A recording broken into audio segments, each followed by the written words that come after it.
Okay, so now I'm going to tell you the bad things that you're going to encounter when you want to live in a place that snows or snows a lot and is very cold.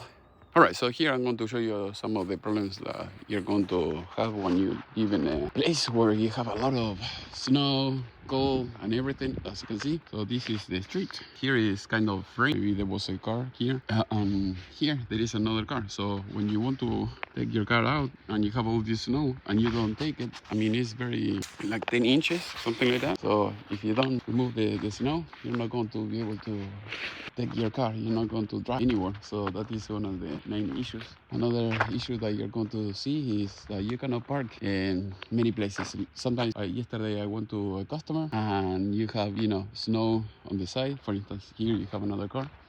And you see, this is the street, but the street is way narrow now. We have all this pile of snow here, so there was a lot of snow in the park. So it was also, if you have houses like that, you have a lot of snow and you're outside, maybe you don't know when, but the snow is going to, when you start having a nice day like today, have a nice day, and the snow starts melting, it's going to slide, and if you're outside, it will hit you in the face or in the head, so it's going to be dangerous. Another problem that you're going to have is, you have to have the city to clean up the streets. Otherwise, impossible. I've been in this road, for instance, coming here with a regular car, and the pitch is not that bad, but it took me like half an hour just from the corner of the street come here, just half an hour. And the wheels, the tires were spinning, but the car was barely moving, and they were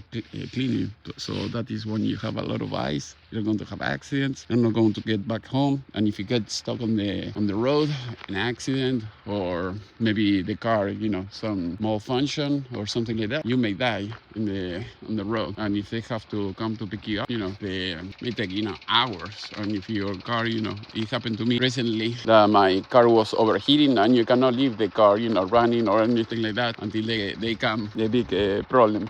Sometimes, for instance, here, I don't know if you can hear the noise. Okay, that is my AC, and there is some ice in the fan, so that is why you hear that noise. And you have those issues in winter that you don't have normally in summertime.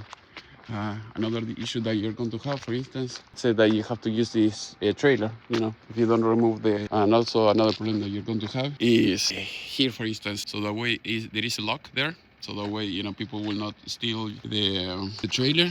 When you have so much snow, sometimes the key will not fit, and then you have to come with a torch to be able to unlock the trailer. I had this issue many times. For instance, in this driveway, to put this to get in and get out of this driveway. Otherwise, there is so much snow, and this is very slippery in winter when you have ice, and it's impossible to get in and to get out. And this works. The only thing is you have to keep it clean, as you can see here. For instance, here you have some ice, so I have to put boil water so that way it will melt. But other than that, this works very well, so I'm surprised. Before I had to go to the neighbor's driveway and then speed up so that way I can go in the very back of the house. So that was crazy. Now with this, I don't have to do that much. But as you can see here, you see the amount of snow that you have here, my whole leg. And if you have to walk, and you have to pay also people in order to clean the place. Otherwise, you cannot drive in, drive out, anything. I was going to show you for my feet here, you see, it's snow all the way in. It makes it very dangerous when you have a lot of ice, very slippery, and you may fall, and you have to spend in salt, so that way, you can keep this clean, and you can drive in, drive out. Here, another hole where I put my foot. Look, I mean, this is crazy. I'm almost up to my knee. And when you wake up in the morning and you have so much snow, if you don't clean up all these driveway that I have here, where I park all the cars and everything, you cannot get out. And maybe if you have to go to a customer, you're going to spend maybe like an hour or 2 or 3 just cleaning this place out. Also, if you have to go early in the morning to the customer, look at my minivan. it's covered all with snow, and it was a little bit worse. And you have to wake up, let's say, when at night there is a lot of snow, and all these van is going to be covered with snow. And you will have to spend, instead of waking up maybe 8 or 7 and going to the customer, I wake up 4 a.m. very cold. It's dark. Clean up all the driveway so that way you can take your car out. And you see the amount of snow that you have here. I mean, this is crazy. And also another problem that you're going to have is you want to open this and it's not going to open. I think there is condensation inside and it will stay the lock and you're not going to be able to open the door. So this is crazy. This is my backup minivan. My main one is the Sprinter van, and also when the Taran, it's going to be very difficult to start. It's very cold, the engine. So I have to put like a heater pad under the block of the engine to keep the oil warm. And here I put the plug, as you can see here, so that way I can keep the battery charged time. And if it's very cold, it will help to start the engine. But otherwise, as you can see here, I mean, this is crazy. So those are the issues that you're going to have. Also on the street when you're driving around, you're going to have snow everywhere. And if you see here, when you drive on it, it's going to become like a ice. It's going to be very difficult to shovel it.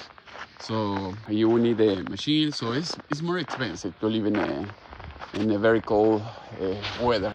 So you have to pay, for people to clean this place, or you will have to do it yourself. And if you have an accident on the road or something like that, you may lose a few days of work because the snow and everything. So that is why I don't recommend you to live here. So if you want, I would recommend you to live close to Texas, California, Nevada, maybe Miami. Maybe you have to be careful with the tornadoes. And otherwise, you may not be able to work all the year long, and you may have risk of falling some steps. As you can see, you don't put ice, and you're going to have issues, and you're not going to be able to walk in, walk out safely. So basically, stay away from those places. And if you live in Canada or some place like that in the very north of US, it's worth. And also, last customer I had to replace some cameras. It was in a gas station, and imagine it was like freezing temperatures, and if you have to be on the edge of the roof trying to remove a camera or something like that, I was like 20 minutes working outside and half an hour inside of the building in the gas station just to warm up my hands, because you don't feel your hands after a while. So, and you can use some gloves, but when you have to deal with screws and nuts and few things like that, working with gloves is very difficult. So it's a pain in the butt. So let's say if you have to replace few cameras, and every camera maybe is maybe an hour of work, half an hour, whatever. If the job is, let's say, 4 hours, you're going to spend 8, because you have to spend so much time outside waiting until you warm up to go out again and to keep working. So basically it's a no for me. So if you want to leave the snow, I think for maybe vacation, someone drives you in, drive you out, you go, you ski, you do whatever you want. But if you have to live all year long in these type of places, it sucks. I don't recommend it. If you have any story, different thoughts, please let me know, section below, and see you next time.